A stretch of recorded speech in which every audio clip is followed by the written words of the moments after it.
Hi friends, நம்ம விஜய் மல்லி ஸ்டோரியில் வந்துட்டு பலார்னு விஜயை மல்லி அடித்த மாதிரி ஒரு கேள்வி தான் வந்து கேட்டிருக்காங்க போன எபிசோடில் அப்படின்னு சொல்லலாம். ஏன்னா வந்து அவங்க கேட்ட கேள்விக்கு அவர் சொன்ன பதிலுக்கும் வந்து பார்த்திங்கன்னா அவருக்கு என்ன பண்ணுறது அப்படின்னு தெரியல அப்படிங்கிற மாதிரியே தான் வந்து மல்லிக்கு பதில் கொடுத்துருக்காரு. ஆனால் மல்லி சொன்னது என்னமோ அவங்களோட வாழ்க்கையும் அண்ட் ரேணுகாவோட வாழ்க்கையும் வந்து இணைச்சி தான் இந்த விஷயங்கள் எல்லாம் பிஸ்னஸில் சொல்கிற மாதிரி சொல்லியிருக்காங்க. ஆனால் விஜய் மண்டையில் ஏறிச்சா ஏறலையான்னு தெரியல. அவர் ஒன்றுமே தெரியாத மாதிரி வந்து நின்றுட்டுருக்காரு. என்ன நடந்தது அப்படின்னு பார்த்தீங்கன்னா, போன எபிசோடில் வந்து விஜய் வந்துட்டு என்ட்ரி கொடுக்குறாரு. வீட்டுக்கு உள்ளே வந்தவொடனே மல்லி வந்து வேலை பார்த்துட்ருக்காங்க. ஸோ அதை பார்த்தோன்னே, என்ன மல்லி என்கிட்ட ஒரு வார்த்தை சொல்லியிருக்கக்கூடாதா, இது கட் பண்ணி கொடு, அது பேக் பண்ணி கொடுன்னு சொன்னால் நான் எல்லாம் பண்ணியிருக்க மாட்டேனா, அப்படியே இல்லாட்டா இன்றைக்கி சமைக்க வேண்டாம், நீங்கள் வெளியில் வாங்கிக்கோங்கன்னு ஏதோ சொல்லலாங்கிற மாதிரி விஜய் வந்து சொல்கிறாரு.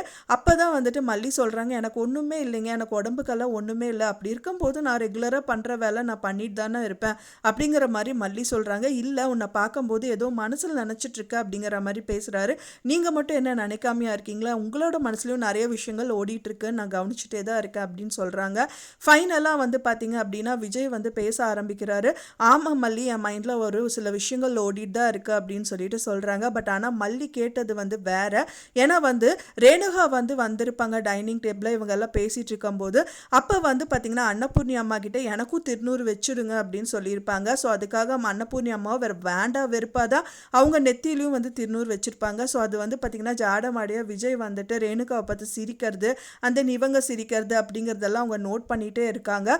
ஸோ அதை தான் வந்து அவங்க மறைமுகமாக சொன்னதாக இருந்தது. ஸோ அதை வந்து பார்த்திங்கன்னா விஜய் தான் அவரோட பிஸ்னஸ் கண்ணோட்டத்தில் பார்க்குறாரு அப்படின்னு சொல்லலாம். அவரோட பிஸ்னஸோட விஷயங்கள் எல்லாமே மல்லிகிட்ட சொல்ல ஆரம்பிக்கிறாரு.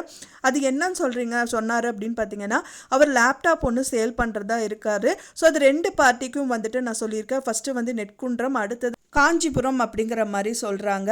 என்னதான் வந்து நெற்குன்றம் அப்படிங்கிற பார்ட்டி வந்துட்டு அட்வான்ஸ் கொடுத்துருந்தாலும் காஞ்சிபுரம் பார்ட்டிக்கு இவர் தான் வந்துட்டு அவரோட சிஸ்டம் எல்லாமே காமிச்சு எக்ஸ்பிளைன் பண்ணிவிட்டு அவர்கிட்டையும் வந்துட்டு அட்வான்ஸ் வாங்கியிருக்காங்க. ஸோ மல்லிகிட்ட நான் என்ன பண்ணுறது அப்படிங்கிற மாதிரி கேட்டிருக்காங்க. நீங்கள் கொஞ்சம் டைம் கொடுங்க, என்னதான் ஃபஸ்ட்டு வந்து நீங்கள் அட்வான்ஸ் வாங்குறது சாதாரண விஷயம் கிடையாது, அது வந்து உறுதிப்படுத்துகிற ஒரு விஷயம் அப்படிங்கிற மாதிரி சொல்கிறாங்க. ஸோ அப்படி இருக்கும்போது வந்து பார்த்தீங்கன்னா எனக்கு பிஸ்னஸ் முக்கியம் இல்லை, ஸோ ஃபஸ்ட்டு இவர் தானே கேட்டார் அப்படின்னு சொல்லி சொல்கிறாங்க. அப்போ ஃபஸ்ட்டு அவர் அப்படின்னா ரெண்டாவதுக்கு வந்து வேல்யூ இல்லையா அப்படிங்கிற மாதிரி சொல்கிறாங்க.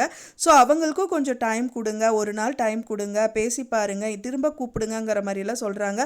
நான் பேசினாலும் அவங்க எதுவும் எடுக்க மாட்டேங்கிறாங்கங்கும் போது தான் கரெக்டாக அவங்களுக்கு ஒரு மெசேஜ் வருது. ஸோ அவங்க பையனுக்கு வந்து உடம்பு சரியில்லைங்கிறனால ஹாஸ்பிட்டலில் அட்மிட் பண்ணதுனால தான் என்னால் வந்துட்டு டீலிங் முடிக்க முடியல. ஸோ எனக்கு அந்த சிஸ்டம் கண்டிப்பாக வேணுங்கிற மாதிரி அவர் மெசேஜ் பண்ணியிருக்காரு. ஸோ இப்போ நீ என்ன, நீங்கள் யாருக்கு கொடுக்குறதா இருக்கீங்க அப்படின்னு சொல்லி கேட்கும்போது, நீ சொல்லு மல்லி அப்படின்றாங்க. என்னால் சொல்ல முடியாதுங்க, நீங்கள் தானே வந்து 2 பேர்கிட்ட அட்வான்ஸ் வாங்கினீங்க, ஸோ அப்போ நீங்கள் தான் டிசைட் பண்ணுங்கிற மாதிரி சொல்கிறாங்க. ஸோ மல்லி சொன்னது என்ன அப்படின்னு பார்த்தீங்கன்னா, அவங்களோட வாழ்க்கையும் வந்துட்டு எடுத்துக்காட்டாக தான் இந்த ஸ்டோரி வந்து போயிட்டுருக்கு அப்படின்னு சொல்லலாம். ஏன்னா வந்து அவர் பிஸ்னஸ் ரிலேட்டடாக பேசிகிட்டு இருக்காரு, ஆனால் வந்து அவங்களோட வாழ்க்கை பற்றி மல்லி வந்து கிளியர் கட்டாக சொல்லியிருக்காங்க. அது இவருக்கு புரிஞ்சுதா புரியலையா ஒன்றுமே புரியல. பட் ஆனால் அதுக்கப்புறம் ஒரு சம்பவம் பண்ணுறாரு. ஸோ இது பார்க்கவே ரொம்பவே சகிக்கல அப்படின்னு சொல்லலாம். ஸோ இவர் புரிஞ்சுட்டு தான் பண்ணுறாரா புரியாமல் பண்ணுறாரா அப்படின்னு தான் தெரியல. இவங்க என்ன சொல்கிறாங்க அப்படின்னா வந்துட்டு இப்போ அவங்க வராததுக்கு காரணம் வந்துட்டு நிறைய விஷயங்கள் இருக்கலாம்னு சொல்லிட்டு ரெண்டாவது பார்ட்டியை சொல்லியிருந்தாங்க. காஞ்சிபுரம் பார்ட்டியை, ரெண்டாவது பார்ட்டியை வந்து மல்லியை தான் வந்துட்டு அவங்க வந்து மீன் பண்ணுறாங்க. அவங்களுக்கு என்ன சூழ்நிலையோ சந்தர்ப்பமோ அதனால தான் வந்து விஜய்கிட்ட வந்து அட்டாச்சாக இல்லாமல் இருக்கலாம். ஸோ அதை வந்து மெயினாக வச்சுட்டு இப்போ ரேணுகாக்காவுக்கு வந்து இம்பார்ட்டன்ஸ் கொடுக்கறது நல்லா இல்லை அப்படிங்கிற மாதிரி தான் மறைமுகமாக மல்லி சொல்லியிருந்தாங்க. ஸோ அதுக்கு இப்போவே அவங்களுக்கு வந்து அவர் வந்து அந்த பிஸ்னஸை டிசைட் பண்ணுற மாதிரி வந்து பண்ண மாதிரி தான் இருக்குது. ஏன்னா வந்து பார்த்திங்கன்னா அவங்க வந்து ரேணுகாக்காவை போய் ஹக் பண்ணுறது அப்படிங்கிறதெல்லாம் மல்லியே டைரெக்டாக பார்த்துடுறாங்க. பார்த்தோன்னே பயங்கரமாக டென்ஷன் ஆகிடுறாங்க. ஸோ அது பார்க்கவே சகிக்கல அப்படின்னே சொல்லலாம். ஏன் இந்த விஜய் இந்த மாதிரிலாம் பண்ணிகிட்ருக்காரு அப்படின்னு தெரியல.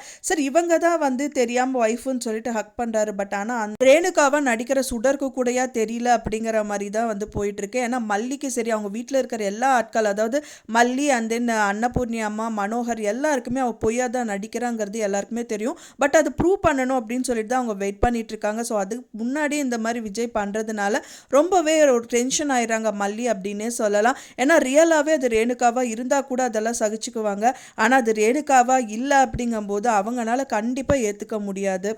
ஸோ வெயிட் பண்ணி பார்க்கலாம் ஃப்ரெண்ட்ஸ் என்ன நடக்குது அப்படின்னு சொல்லிட்டு. நான் சொன்ன இந்த தகவல் உங்களுக்கு பிடிச்சிருந்தா மறக்காமல் லைக் பண்ணுங்கள், ஷேர் பண்ணுங்கள், கமெண்ட் பண்ணுங்கள், சப்ஸ்கிரைப் பண்ணுங்கள். மேலும் இன்னொரு மல்லி சீரியல் அப்டேட்டோட நெக்ஸ்ட் மீட் பண்ணுறேன். தேங்க்ஸ் ஃபார் வாட்சிங் மை டியர் ஃப்ரெண்ட்ஸ். நெக்ஸ்ட் வீடியோவில் பார்க்கலாம்.